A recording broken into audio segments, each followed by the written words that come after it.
Hey yo! What's up mga ka-Team Jacks? Welcome back po muli dito sa aking munting channel. And for today's video, okay? Alam niyo naman po siguro yung aming pinagkakabalaan, yung 10K ipon challenge. Yan po. Tama po, na yung 500 pesos is nagol na po namin siya.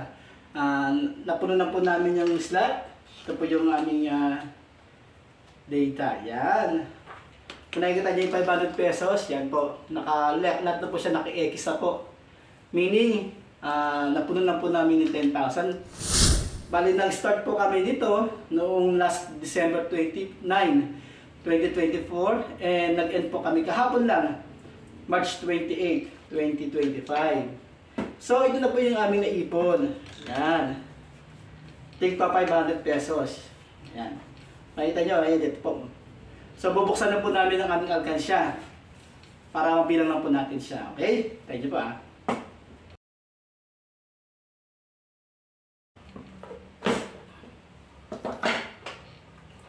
Yun. Dilaw na dilaw. Color yellow. Yan. So, bibilahin ko na po kung eksaktong 10,000 po ito na ipon namin, ha?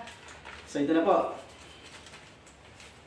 1, 2, 3, 4, 5,000, 6, 7, 8, 9, and 10,000 pesos. Yun. So, yan. So, itong ipon challenge na to, syempre, hindi lang ba kami basta ipon lang, ini-invest po namin to sa stock market. So, bumibili po kami ng mga stocks sa ating mga local na company. Then, nag-invest po kami sa true dividend investing. So, yun po. Bali, ang plano ko po dito, yung 80%, which is 8,000, doon ko po muna i-invest natin sa stock market. Yan o, sa stock market.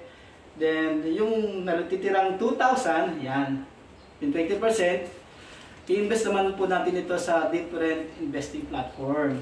So, sana maging successful tayo doon. Yun po yung talagang dahilan kung ba't po kami nag-iipon challenge. So, nag-iipon kami, then invest namin sa stock market. So, meron pa po kami ditong natitirang pag-iipon lang pa ng 10,000. Ito. Yung 100 pesos at saka yung 200 pesos. So, mamaya, pipiliin po namin ito kung ano po yung pag-iipon na namin na 10,000 pesos. Kung ano mong mauna dito, yun po yung aming pag-iipunan ulit. Then, after po nitong 10,000 ipon challenge, i-share ko naman po sa inyo yung aming, yun nga po, pinagkakabalan po namin, yung reason kung ba't kami nag-iipon challenge. Yan.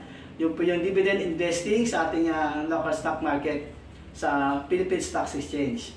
So, kung bago kayo dito sa aming munting channel, don't forget, please like, subscribe, and click the notification bell para pa-update kayo sa aming mga video. Until the next time, bye-bye!